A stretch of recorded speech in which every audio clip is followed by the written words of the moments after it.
অনন্ত প্রসারিত সময়ের যাত্রাপথ। পথিক মানুষ সময় সেই পথরেখা ধরে অগ্রসর হয়। অনন্ত সময়ের মতো মানব জীবন যদি অন্তহীন হতো তবে মানুষের কোনো দুঃখই থাকতো না। সময় নিরবধি, কিন্তু মানব জীবন সংক্ষিপ্ত। এখানেই গরমিল। মানুষ চায় তার সংক্ষিপ্ত জীবনের মধ্যে বহুতর কাজ সমাপ্ত করতে, কিন্তু সময় তা মঞ্জুর করে না। কর্মসমাপ্তির পূর্বেই তার বিদায়ের ডাক এসে পড়ে। মানুষের কাছে সময় তাই অমূল্য ধন। সময় চলিয়া যায় নদীর স্রোতের প্রায়। বাস্তবিকই নদীর স্রোতের মতো সময়ও দ্রুত বহমান। কোথাও সে স্থির থাকে না, কারো জন্য সে অপেক্ষা করে না। সময়ের এই ধাবমানতার জন্যেই জীবন মানুষের কাছে পরম মূল্যবান। তার এক প্রান্তে জন্ম, অন্য প্রান্তে মৃত্যু। তাই কবি সুইনবার্ন বলেন, his life is a vision or a watch between a sleep and a sleep. দুই প্রান্তেই ঘুম, ঘুমের মতো অন্ধকার। মাঝখানে শুধু একটুখানি চোখ মেলে চাওয়াই জীবন। জীবনের এই সীমাবদ্ধতার জন্যে বাংলার লোককবিও অশ্রু বিসর্জন করেছেন।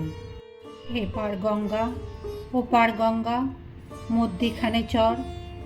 এক পারে জন্ম, অন্য পারে মৃত্যু, মাঝখানে এক টুকরো সংক্ষিপ্ত সীমাবদ্ধ চর, যার নাম জীবন। এই সীমাবদ্ধতার জন্যেই জীবন আমাদের কাছে অমূল্য। চলমানতার জন্যেই সময় মানুষের কাছে একটি অমূল্য সম্পদ। অর্থবান লোকেরা ইচ্ছামতো জগতের যে কোনো দ্রব্য ক্রয় করতে পারেন, কিন্তু সময়কে ক্রয় করা যায় না। সময় মানুষের সকল ক্রয় ক্ষমতার ঊর্ধ্বে। পার্থিব জগতের সমস্ত কিছুকে অনায়াসে উদ্ধত অবহেলা করে সময় বাধা বন্ধ হারারূপে ছুটে চলে যায়। জগতের কোনো কিছুর প্রতি তার আসক্তি নেই, শুধু চলা চলা আর চলা। তার এই নির্মম নিষ্ঠুর চলার জন্যেই তো সময় এমন কাঙ্ক্ষিত, এত মূল্যবান। দুর্লভ জীবনের এই সীমাবদ্ধ অবসরে সময়ের যে ভগ্নাংশটুকু পাওয়া যায়, তার সদ্ব্যবহারের মাধ্যমেই জীবন সার্থক এবং সুখময় হয়ে ওঠে।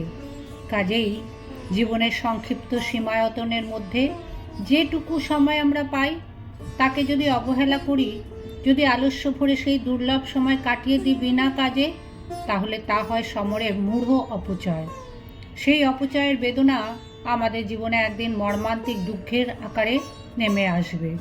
তখন বুক ফাটা আর্তনাদে কিংবা অজস্র অশ্রু বর্ষণে কিংবা অনুতাপের অন্তর্দাহে সেই সময় আর ফিরে পাওয়া যাবে না।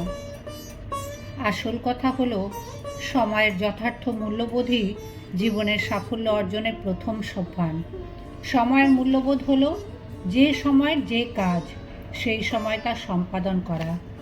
যে তা না করে, সে করে সময়ের অমর্যাদা, সময়ের অপচয়। পরাজয়ী হয় তার জীবনের ভাগ্যলিপি।